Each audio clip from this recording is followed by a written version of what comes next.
Bismillahirrahmanirrahim. Assalamualaikum warahmatullahi wabarakatuh.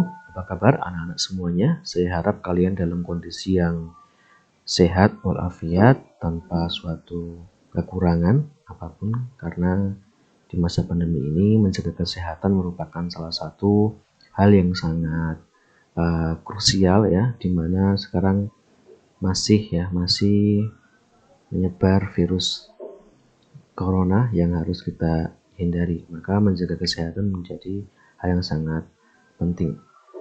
Baik, melanjutkan pada pertemuan sebelumnya, untuk kali ini saya akan membahas subbab baru dari bab berkarya seni rupa dua dimensi, yakni teknik berkarya seni rupa dua dimensi. Kalau di pertemuan kemarin kita membahas bahan dan alat yang digunakan dalam berkarya seni rupa dua dimensi, pada pertemuan kali ini kita akan membahas tekniknya ya, teknik dalam berkarya seni rupa dua dimensi. Ada dua jenis seni rupa dua dimensi yang saya akan bahas terkait dengan teknik yang digunakan ya. Yang pertama adalah seni rupa lukis ya, yang kedua adalah seni grafis. Baik, kita akan mulai dari yang pertama dulu, seni lukis ya, seni lukis.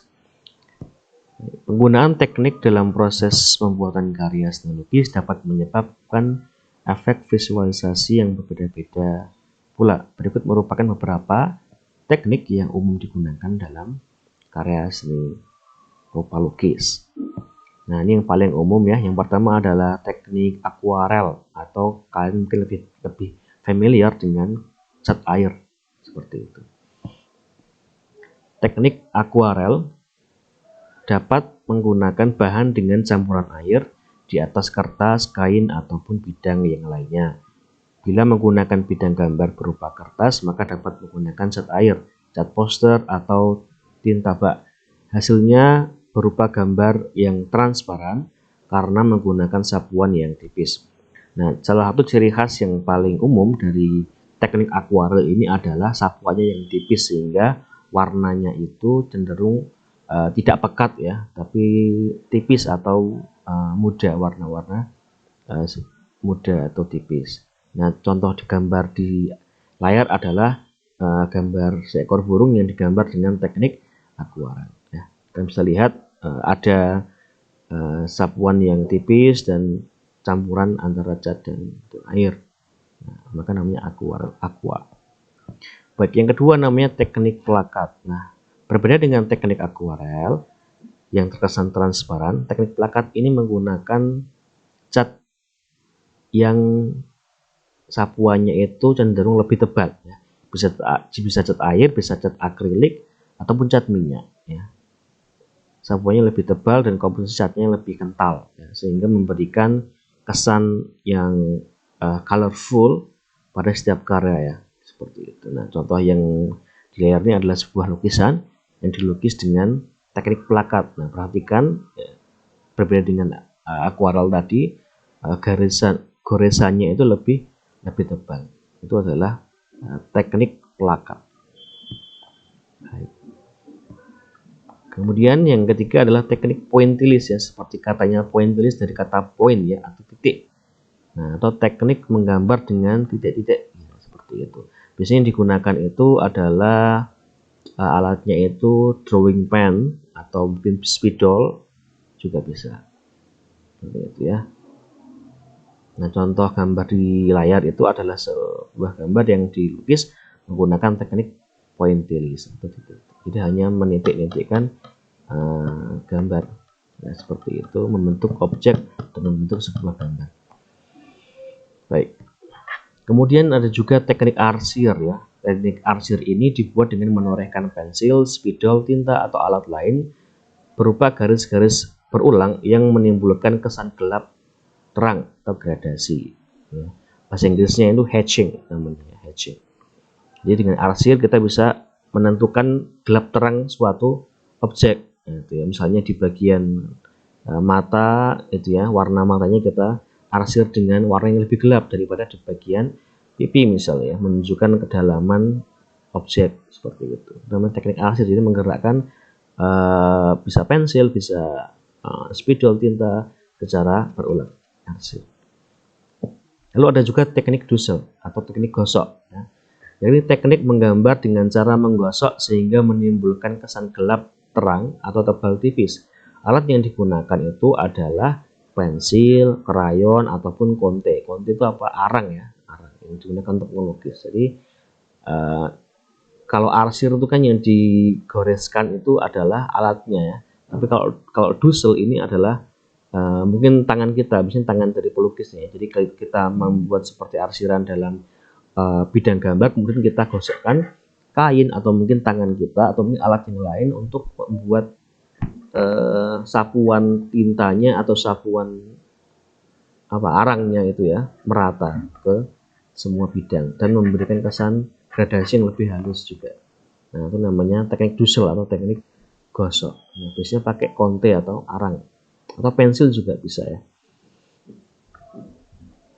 Kemudian ada juga teknik siluet ya. Teknik siluet atau teknik blok ya, adalah teknik menutup objek gambar dengan menggunakan satu warna sehingga menimbulkan kesan siluet. Nah, biasanya tema-tema lukisan dengan latar belakang matahari terbenam ya, tema-tema senja. Itu biasanya menggunakan teknik siluet. Jadi menghasilkan sebuah bayangan yang murni hitam. Ya. Jadi tidak ada warna lain selain warna hitam. Itu biasanya teknik siluet seperti itu. Di pohon misalnya yang tadinya warna hijau jadi warna hitam karena memang kita membuat teknik siluet atau teknik bayangan blok ya. Lalu ada juga teknik tempera, ini teknik yang lama ya. Lama digunakan di masa dahulu ya. Teknik seni ini dikenali dari dunia klasik dan merupakan medium utama yang digunakan untuk lukisan panel dan manuskrip bergambar dalam dunia Byzantine atau Bizantin atau Eropa, Romawi Timur ya, dan zaman pertengahan pada awal kebangkitan Eropa. Nah, teknik tempera ini merupakan medium panel utama bagi hampir setiap pelukis semasa zaman kebangkitan Eropa. Nah, ini ada sebuah contoh lukisan ya, lukisan digunakan dengan teknik tempera. Baik. Kemudian juga teknik kolase. Kolase ini adalah melukis yang digunakan dengan memotong-motong kertas atau mungkin plastik atau mungkin kain menjadi bagian-bagian kecil, lalu potongan-potongan tersebut ditempel dan disusun sedemikian rupa sehingga membentuk objek gambar seperti itu. Nah, ini ada sebuah lukisan yang dibuat dengan teknik kolase. Karya seni dengan teknik kolase. Jadi menempel-nempel potongan-potongan objek menjadi sebuah bentuk media gambar. Nah, itu tadi teknik seni lukis ya. Sekarang kita beralih ke seni grafis. Seni grafis adalah seni rupa dua dimensi yang dibuat dengan teknik cetak di atas sebuah media. Dari pengertian ini bisa diketahui ya, jika sebuah seni grafis itu hanya sebuah gambar dua dimensi yang untuk dinikmati estetikanya. Media yang digunakan dalam seni ini juga beragam, mulai dari kertas, papan kayu, aluminium, dan apapun yang bisa dilukis di atasnya. Jadi kalau grafis ini lebih ke cetak ya. Seni cetak ini menghasilkan gambar atau menghasilkan lukisan dengan teknik mencetak. Umumnya seperti itu. Nanti akan kita lihat beberapa contoh teknik seni grafis.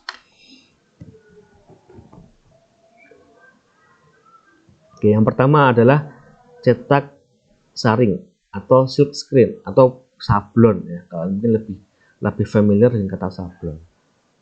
Nah, tim cetak yang satu ini lebih akrab di telinga kalian dengan nama cetak sablon ya. Pada teknik ini Anda membutuhkan cetakan yang terbuat dari kasa atau screen ya. Kasa ini bersifat elastis, lentur, dan juga halus. Jenis cetakan seni grafis ini cukup sering Anda temui. Ya, kalau misalnya buat kaos atau buat sablon di kain itu biasanya pakainya teknik ini, cetak saring. Kemudian ada juga litografi. Litografi adalah kata yang berasal dari bahasa Yunani. Litos artinya batu dan grafien artinya menulis ya. Jadi menulis di atas batu karena Kenapa dinamakan begitu? Karena pada zaman dahulu itu melukisnya di atas batu. Jadi medianya adalah batu. Dalam hal ini menggunakan jenis batu kapur ya, batu kapur. Nah, ini salah satu contoh lukisan oleh Odilon Redon ya, Smiling Spider, yang digunakan menggunakan teknik litografi seperti itu. Batu kapur yang digunakan dalam teknik cetak ini adalah batu kapur yang berbentuk lempengan sehingga batu tersebut tampak seperti kertas tebal berwarna coklat. Seniman menggunakan batu kapur karena jenis batu ini bisa menghisap tinta. Ya, jadi batu kapur lempengan, kemudian kalian melukis gambar di atasnya, kemudian dicapkan kertasnya ke batu itu.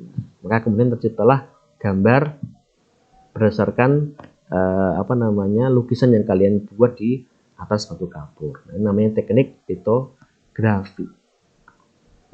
Ada juga yang namanya cetak tinggi atau teknik woodcut ya. Teknik ini dikenal dengan nama teknik cetak timbul. Dikatakan teknik cetak timbul karena memang hasil karya seni grafis ini terlihat timbul dari medianya. Selain teknik timbul, teknik cetak yang satu ini juga dikenal dengan teknik cungkil.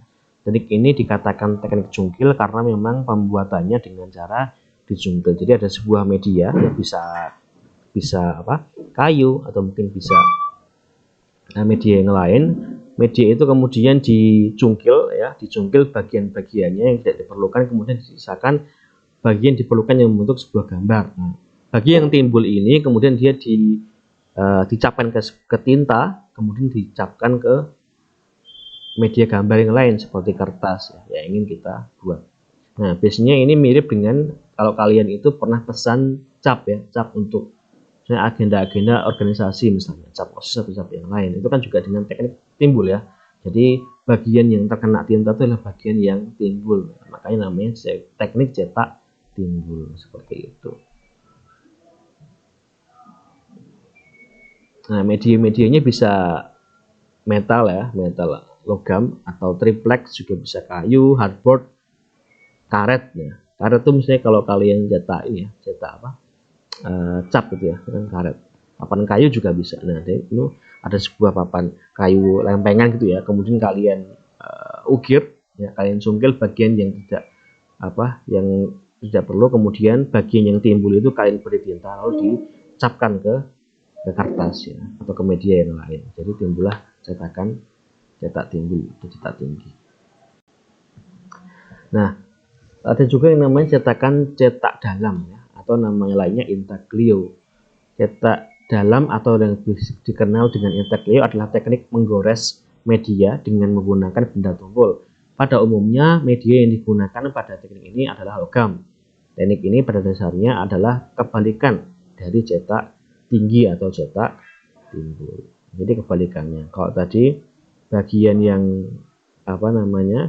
yang dipakai itu adalah bagian yang timbul, kalau dari intaglio ini adalah bagian yang dalamnya. Jadi yang terukir tadi, nah itu yang dipakai, bukan yang timbul. Baik. Nah, dalam jenis cetak dalam ini ada 4 jenisnya ya. Ada 4 jenisnya. Jadi intaglio ini ada 4 jenis tekniknya ya. Yang pertama ada engraving, yang kedua ada etsa, yang ketiga ada mezzotint, dan ada dry point. Nah, jadi ini tekniknya sama, menggunakan intaglio, cuma jenisnya sedikit berbeda. Jadi ada 4 jenis teknik cetak dalam. Nah, yang pertama kita bahas adalah engraving ya. Engraving ini teknik ini seniman harus menggunakan alat yang disebut dengan burin ya. Alat ini berguna untuk mengukir logam. Nah, alat seperti itu ya. Jadi dengan ujung yang lancip ya, yang tajam. Permukaan logam akan diberi cat. Setelah itu seniman harus mengukir logam tersebut menggunakan burin. Ya, jadi bagian yang bergambar, yang dibuat gambar itu adalah bagian yang diukir, yang dicetak dalam. Makanya namanya cetak dalam. Setelah itu permukaan logam akan dibersihkan dari cat, dan yang tersisa hanya tinggal cat pada bagian logam yang diukir. Nah, Engraving sendiri dalam bahasa Indonesia itu adalah ukiran. Nah, engraving. Lalu ada juga etsa ya. Teknik ini menggunakan bantuan asam nitrat ya, HNO3. Cairan asam ini ditorehkan ke atas lempengan tembaga. Penggunaan teknik ini seperti mengukir menggunakan zat cair. Hanya saja dalam hal ini yang diukir adalah lempengan tembaga. Pada zaman dahulu teknik ini digunakan untuk mengukir baju perang. Ini salah satu teknik intaglio ya, menggunakan cairan asam nitrat ya, itu namanya etsa. Kemudian ada juga yang namanya mezotin ya. Mezotin adalah teknik mengerok halus permukaan logam. Teknik ini menggunakan efek gelap terang yang dominan. Jadi ada sebuah logam, lempengan logam, kemudian kita ukir, kita kerok dengan menggunakan alat seperti burin ya, tapi ujungnya agak tumpul. Kalau burin tadi kan tajam ya. Seperti itu. Yang terakhir adalah dry point ya. Dry point merupakan teknik yang menggunakan benda runcing seperti jarum untuk mengukir media. Ya. Jadi menggunakan alat seperti jarum.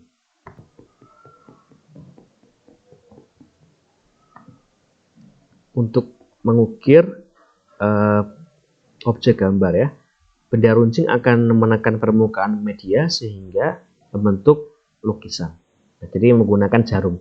Kalau engraving tadi kan benda tajam ya, seperti tatah itu. Kalau mezotin tadi kan tumpul ya, bendanya agak tumpul. Tapi kalau dry point itu pakainya tajam seperti jarum, jadi memang kecil sekali. Jadi kalau kalian lihat hasil lukisannya seperti yang di layar ini, itu ciri khasnya adalah goresan-goresan halus ya, seperti rambut itu. Nah, itu kan goresan-goresan dari jarum yang digunakan dalam menggunakan teknik dry point. Baik, saya kira itu ya, itu adalah subbab terakhir di materi bergaya seni rupa 2 dimensi ya. Saya harap bisa dimengerti, nanti tolong bisa dipelajari kembali. Jika ada yang belum paham bisa ditanyakan ke Pak Isyam ya. Nanti insya Allah kita akan bertemu di bab yang selanjutnya ya. Setelah itu nanti akan ada kuis dan ada beberapa tugas yang harus kalian kerjakan terkait dengan berkarya dengan seni rupa 2 dimensi. Baik, saya kira itu untuk pelajaran kita pada hari ini. Malah kita akhiri dengan bacaan kafaratul majlis. Subhanallah wa bihamdika asyhadu an la ilaha illa anta astaghfiruka wa atubu ilaik. Kurang lebihnya saya mohon maaf. Assalamualaikum warahmatullahi wabarakatuh.